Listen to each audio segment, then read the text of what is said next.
Salut à tous les amis, on se retrouve sur ma chaîne YouTube pour une vidéo spéciale. Alors, ça fait longtemps que j'ai pas mis de vidéo en ligne parce que je profite de mettre des vidéos en ligne uniquement quand c'est vraiment des grosses avancées que je fais avec la technologie des tubes fluorescents. Donc voici l'invention. Avec un tube Sylvania fabriqué en Grande-Bretagne. Très très beau et en très bon état comme vous pouvez le voir. Les électrodes elles ont rien du tout. Et donc j'alimente cette réglette T5 8 watts avec, à l'aide de cette petite batterie au plomb, une batterie au plomb 12 volts.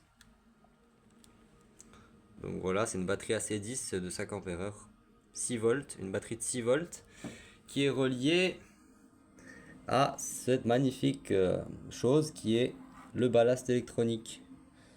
Donc c'est un ballast électronique très spécial, voilà, de ma fabrication personnelle.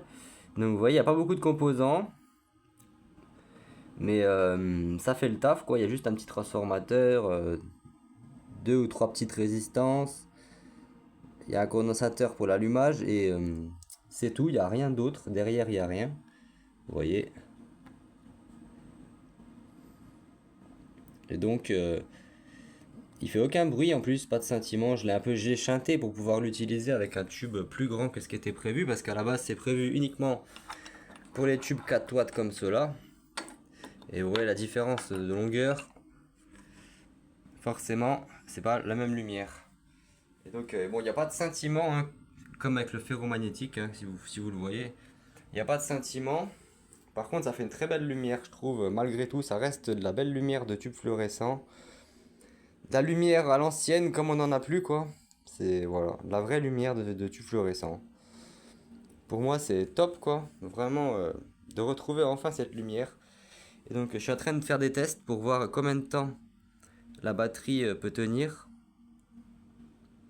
Donc là bah, elle est à 5,7 volts. Voilà, le truc là il a du mal à s'afficher. Voilà, 5,7 volts. Et donc quand la batterie est vide, je peux lancer la charge avec le chargeur et avoir une indication de la tension pour avoir une idée de l'autonomie qu'on peut avoir avec un tube fluorescent comme ça de 8 watts allumé en continu, voir combien de temps on tient avec une petite batterie comme celle-là. Ça fait la taille de mon poignet, hein. C'est une toute petite batterie au plomb acide liquide sans entretien quoi. Voilà voilà. Et donc c'était à peu près tout pour cette vidéo. Bon alors derrière la réglette bien sûr il n'y a rien. Il y a juste des câbles, là, je l'ai entièrement vidé dedans, il n'y a plus rien du tout dedans. Il n'y a pas de starter, il n'y a pas de ballast, il n'y a rien. C'est juste le support pour les. C'est juste le support pour le tube en fait que j'ai mis. J'ai gardé que les douilles en fait et j'ai relié les câbles directement au ballast électronique qui est des Rikiki. Et ça fonctionne très bien donc avec du 6 volts. Et ben, donc ça veut dire qu'avec un panneau solaire qu'on brancherait sur la batterie, on pourrait recharger la batterie et utiliser ça comme une lampe solaire, mais qui soit un tube fluorescent. Ce que j'ai déjà sur mon installation principale avec les panneaux solaires, mais j'ai pas de tube fluorescent et donc là je compte en mettre, ça va être une première. Puis bon, je vais vous éteindre la lumière, juste pour que vous voyez bien la teinte de couleur et puis après je vous laisserai là.